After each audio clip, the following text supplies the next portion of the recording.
네, 지금 헌법재판소에 유서영 기자가 나가 있는데요. 유서영 기자, 현재 상황 전해주시겠습니까? 네, 오늘 오후 2시부터 탄핵심판 2차 변론 준비 기일이 이곳 헌법재판소 소심 판정에서 열립니다.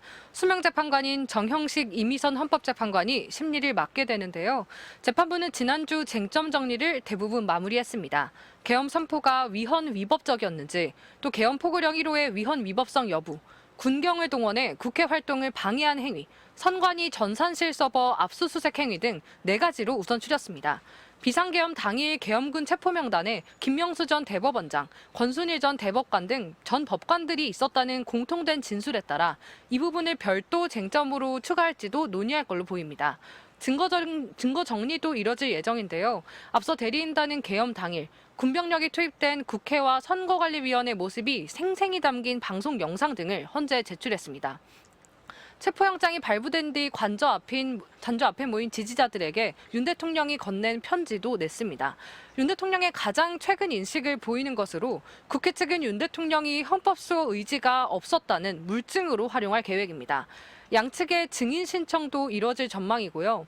윤 대통령 측이 법원에 체포영장 발부를 두고 헌재에 권한쟁의 심판을 청구한 만큼 윤 대통령의 영장 집행방해 관련 공방이 이뤄질 가능성도 있습니다.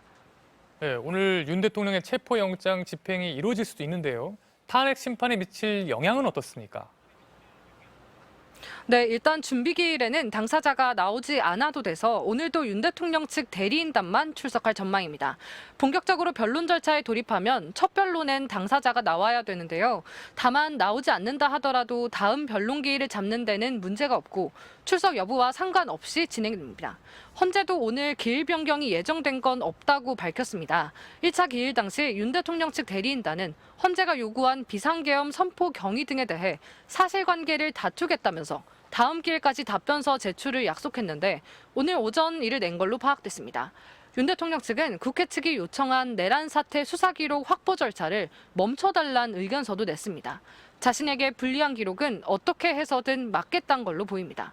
박근혜 전 대통령 탄핵 심판 때도 비슷한 이의 신청을 재판부에서 기각한 적이 있는 만큼 헌재가 받아들이지 않는 것이 유력합니다.